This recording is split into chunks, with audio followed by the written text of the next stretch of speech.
Alrighty, let me drop right into this one because the situation that just landed on the table is bigger than what most of these reaction channels are willing to actually sit with. And we're going to walk through every single layer of it together. The man at the center of the biggest streaming empire in modern hip-hop is now publicly being linked, not to one, but to two separate alleged criminal organizations. And the conversation around a potential RICO is no longer a fringe internet theory whispered in comment sections. It is being openly discussed by journalists, by former associates, and by people who have spent years documenting the exact trail of receipts that is now sitting in plain sight. Traper Ross just put a new connection on the table that ties OVO to a faction nobody was openly naming 12 months ago. And on the same day that story breaks, an LA artist walks onto a podcast and tries to flip the entire Kendrick Lamar GNX moment into some kind of manufactured publicity stunt, as if the man who just had the biggest year in rap needed a marketing gimmick to get his own city to press play. Two stories, same week, same target audience. And if you think those two stories landing at the exact same time is a coincidence, you have not been paying attention to how narrative warfare actually works in this genre. Here is what I need you to understand before we go a single sentence further. Everything you've been told about the embassy being untouchable, about OVO being just a label, about Drake being a Jewish kid from Degrassi who just happens to have a few colorful friends, is the surface version of a story that has a much deeper structural layer underneath it. The reason this RICO conversation will not go away is not because haters are forcing it. It is because the receipts keep arriving from inside the house. Photos on his own stories, lyrics on his own albums, people he has personally championed by name. And when we get to the contract structure layer later in this video, when we break down why the Iceman delay actually happened and what it tells us about the financial pressure quietly sitting on top of all of this, you're going to understand that the moment everybody is calling a bad rollout was never just a bad rollout. It was a symptom of something much larger. And the man who delayed that album knows it. Drop your thoughts in the comments, hit like, and subscribe. Let's get into it. Now let me set the table properly, because if you do not understand the full backstory, nothing about what is happening this week will land with the weight that it actually deserves. We are sitting here in the aftermath of what is statistically the most lopsided rap rivalry in modern history. Kendrick Lamar did not just win the battle with Drake.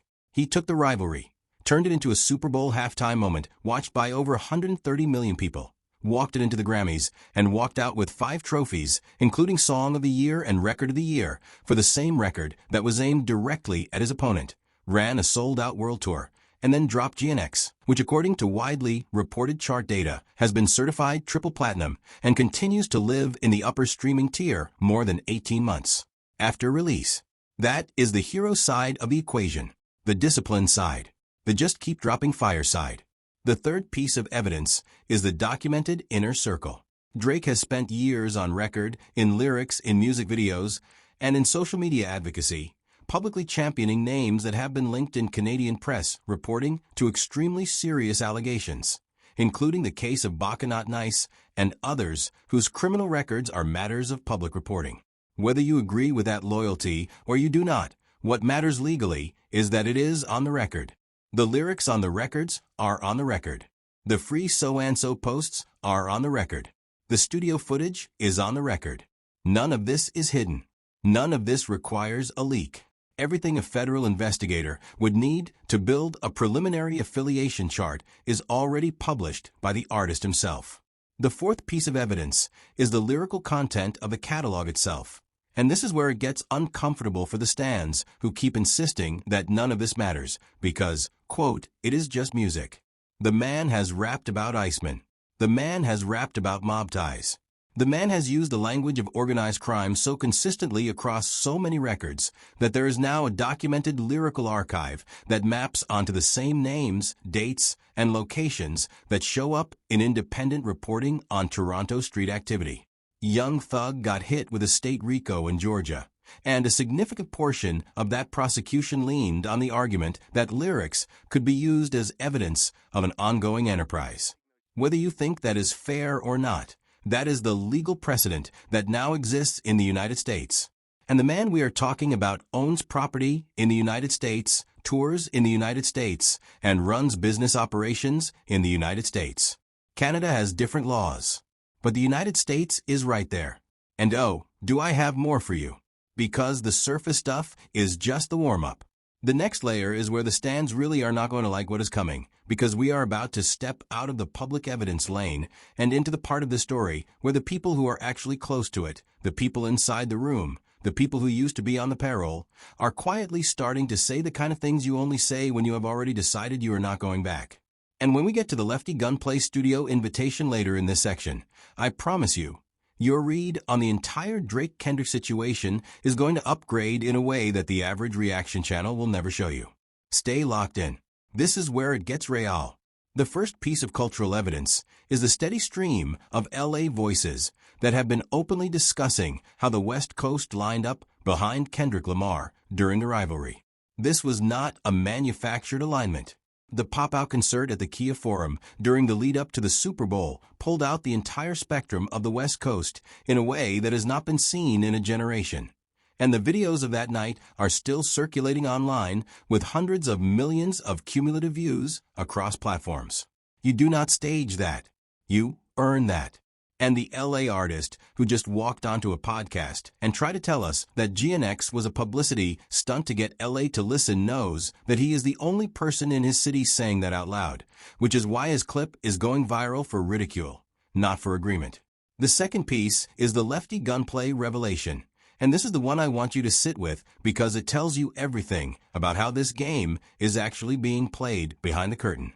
Lefty Gunplay, who got his biggest mainstream look from his appearance on GNX, and who later spoke at the Grammys, has now publicly stated that on 2 separate occasions, producers connected to OVO reached out and tried to set up a session in Calabasas, allegedly with the framing of just needing for words from him on a record.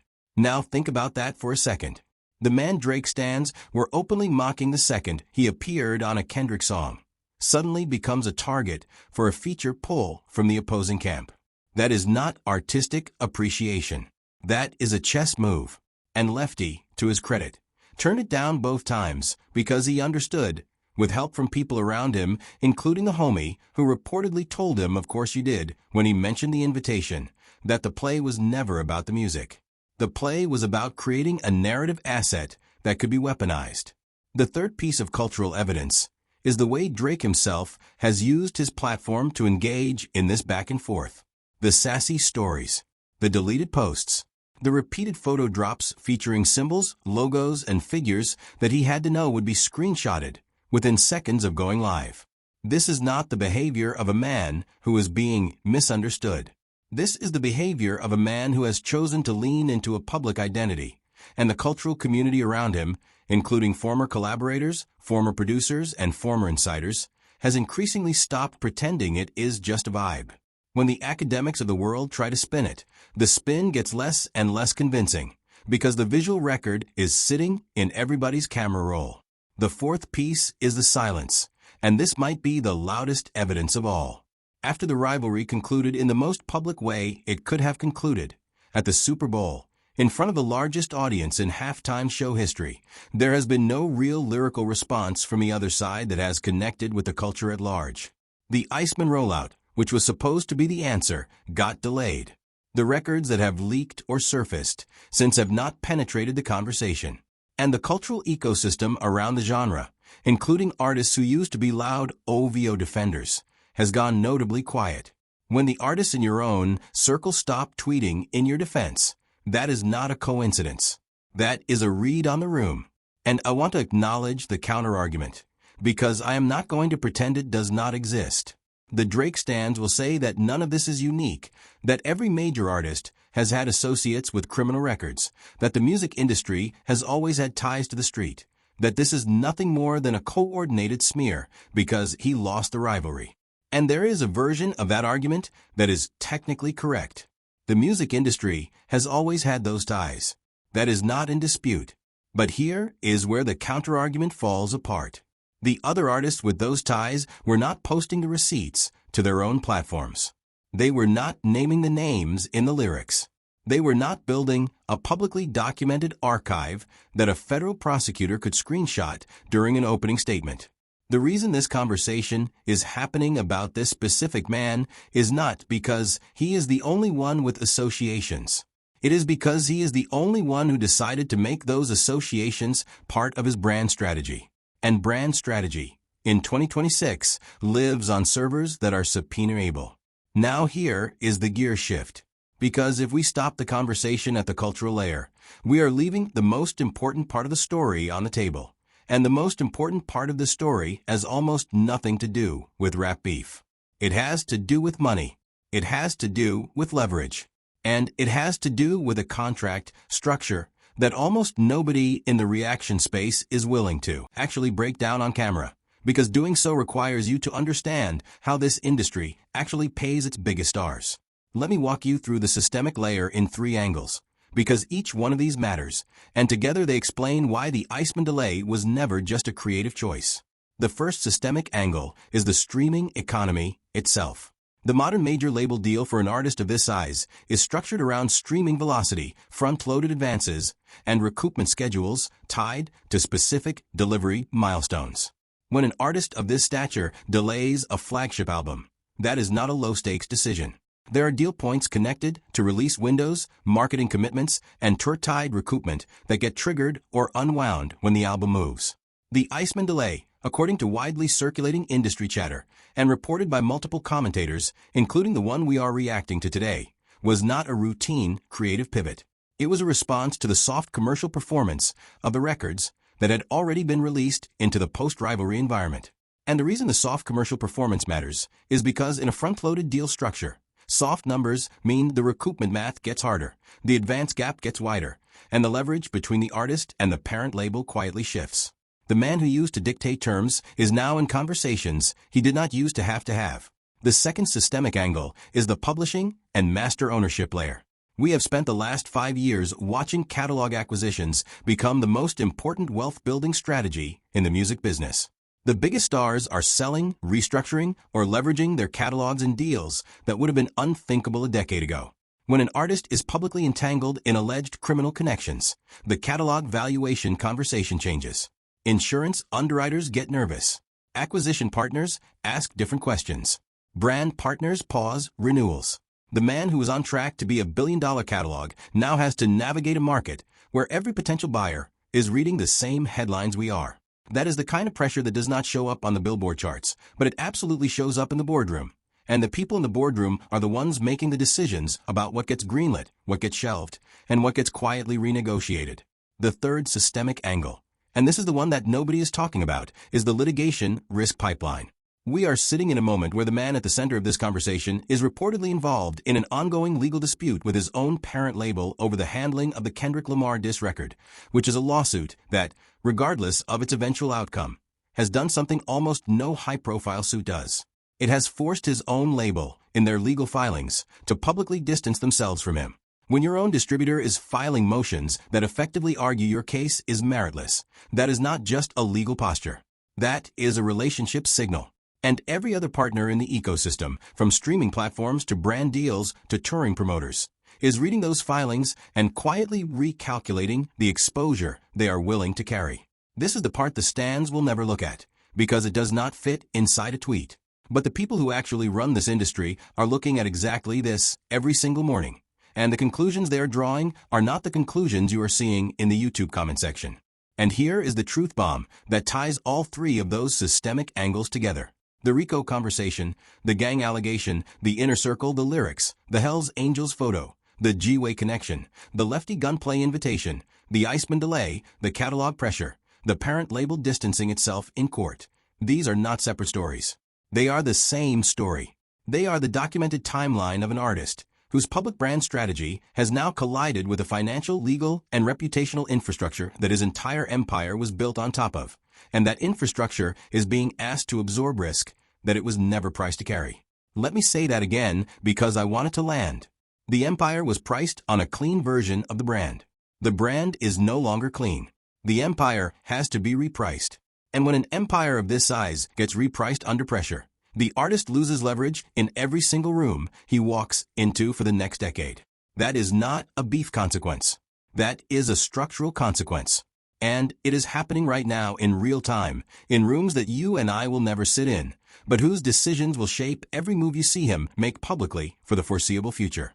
So when somebody tells you that he is fine, that none of this matters, that he is just going to drop another album and reset the conversation, what they are really telling you is that they do not understand how the business actually works.